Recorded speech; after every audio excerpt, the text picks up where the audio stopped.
මායාවක්ද නෙත රැඳුණු ඡායාවක්ද හද රැඳුණු කවුරුන්ද ඔබ කවුද දිව්‍යාංගනා හමු වෙයිද නැති වෙයිද මගේ වේද නොම වේද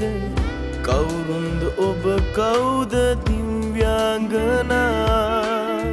මම සිතමි මම පතමි මගේ වෙන්න හිනැහෙන්න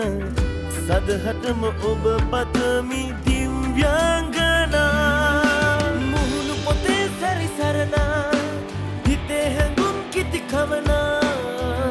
කවුරුන්ද ඔබ